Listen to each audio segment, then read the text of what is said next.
ज्ञान, कर्म और भक्ति का मिलन जीवन में पावन त्रिवेणी का संगम करता है।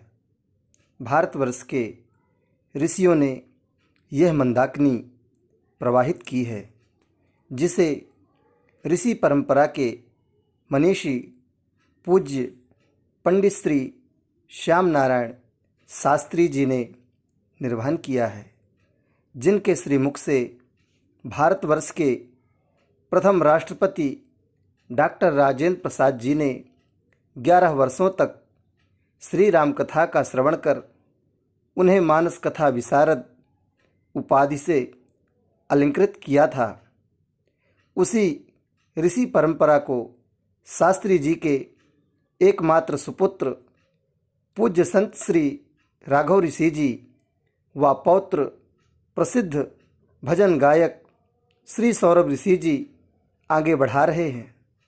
आइए शास्त्री जी के श्री मुख से इस अमृत का रसास्वादन करें।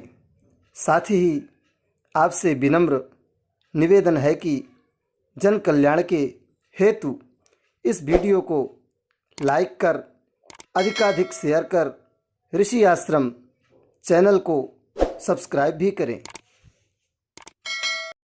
ये दिव्य ग्रंथ आज विश्व भर में जहां बाइबल का प्रचार, गीता का प्रचार विश्व भर में बस सब जगह है, सबसे अधिक प्रचार और सबसे पीछे लिखा हुआ ग्रंथ श्री रामचरितमानस आज विश्व भर में, अमेरिका में, इंग्लैंड में, अफ्रीका में, चीन में, जर्मन में, जापान में, अरब राष्ट्र में, मॉरिशस में, सूरीनाम में, वियतनाम में और श्रीलंका में, भारतवर्ष में तो है ही, और सर्वत्र जो है ऑस्ट्रेलिया तक सब जगह यह श्री रामचरितमानस का पारायण चलता है और सब जगह बड़ी श्रद्धा भक्ति के साथ इसके पाठ को लोग करते हैं। इसके माध्यम से हिंदी का प्रचार सबसे अधिक हुआ है। सिनेमा के लोगों ने, नाटक के लोगों ने उतना प्रचार हिंदी का नहीं किया जितना तुलसीदास जी की श्री रामचरितमानस से नहीं किया है। श्री रामचरितमानस की विशेषता क्या क्या है, ये थोड़ी विशेषता आप सुन लीजिए। एक साथ में इतनी विशेषताएं किसी ग्रंथ में मिलेगी नहीं। मानस क्या है? समस्त निगमागम, पुराणोपनिषद, शास्त्र दोहन करके निकाला गया हुआ नवनीत है। दूसरी वस्तु सनातन सत्य धर्म का निर्मल दर्पण है। तीसरी वस्तु भक्ति, ज्ञान, कर्म का अनवरत प्रवाहवान निर्झर है। चौथी वस्तु कर्म, ज्ञान, प्रेम, त्याग, वैराग्य का अनुपम दिव्य संगम है इसमें। पांचवी वस्तु नर से नारायण बनने के लिए उत्तमोत्तम उत्तरोत्तर सोपान है।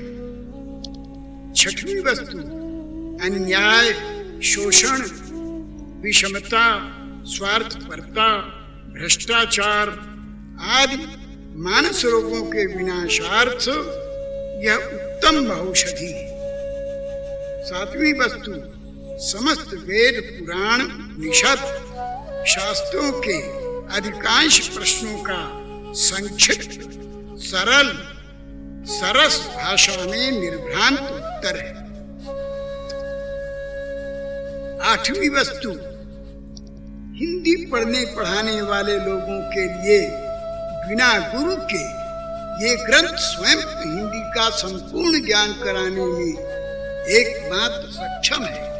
इस प्रकार से अनेक गुण हैं इसके और अनेक विशेषताएं इसकी हैं। तो इसकी विशेषता का वर्णन कहाँ तक किया जाए, अनंत विशेषताएं। अब्दुल रहीम खान खाना ने बहुत बढ़िया एक दोहा कहा है और उन्होंने हिंदू मुसलमान सारे संसार भर के लिए एक उदाहरण दिया का रामचरित मानस विमलो संतनु जीवन प्राण हिंदू को वेद सम और जम नहीं प्रगट कुरान। तुलसी कृत राम कथा जग में नर नारिन तारन को पुलसी पुलसी भव सागर पारन को। पढ़ के मन गांठ गई खुलसी खुलसी गठरी गई पापन की धुलसी गई ओ जनता हुलसी हुलसी जनता हुलसी वसुधा हुलसी तुलसी जनिक हुलसी। वास्तव में यह रामचरितमानस की विशेषता है। आज जन जन के हृदय में मानस के प्रति कितनी अगाध निष्ठा है, श्रद्धा है, भक्ति है। और इस मानस की भी सबसे बड़ी विशेषता है, नाट्य मंच वाले भी इसका प्रयोग करते हैं, साहित्यिक मंच वाले भी इसका प्रयोग करते हैं, कथाकार भी इसका प्रयोग करते हैं, लीला मंच वाले भी इसका प्रयोग करते हैं। विश्व भर के समस्त मंचों पर श्री रामचरितमानस अपनी गर्जना कर रहा है। ये रामचरितमानस की एक सबसे बड़ी विशेषता है। और जो पढ़ते हैं उनकी क्या क्या विशेषता होती है। का बन मानुष हूँ बन मानुष जात जो मानस में नित मानस राखे। भावे नहीं कविता तेहि और की जो तुलसी की सुमाधुरी चाखे। सार की बात सुनो धरि ध्यान सो राम गुलाम असत्य न भाखे। एक दिना मिल जात है राम जो मानस से ये लगी रहे आँखें। ये श्री रामचरितमानस ऐसा दिव्य ग्रंथ है। और सबसे बड़ी विशेषता तो इसकी ये है कि आज कोई परिवार और कोई समाज ऐसा नहीं है जो इसको स्वीकार नहीं करता हो। इसमें विश्व भर के मानवों की शिक्षा देने की क्षमता है। किसी संप्रदाय का नहीं, किसी जाति विशेष का नहीं, किसी वर्ग विशेष का नहीं, और किसी भी रूप में किसी व्यक्ति विशेष का नहीं, किसी संस्था विशेष का नहीं।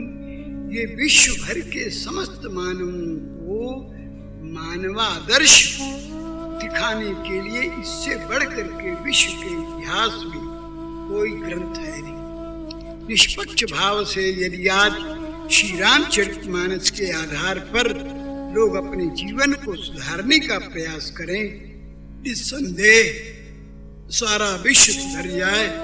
और सारे विश्व का सर्वे भवन्तु सुखिनः सर्वे सन्तु निरामयाः सर्वे भद्राणि पश्यन्तु मां कश्चित् दुःख भाग भवेत्।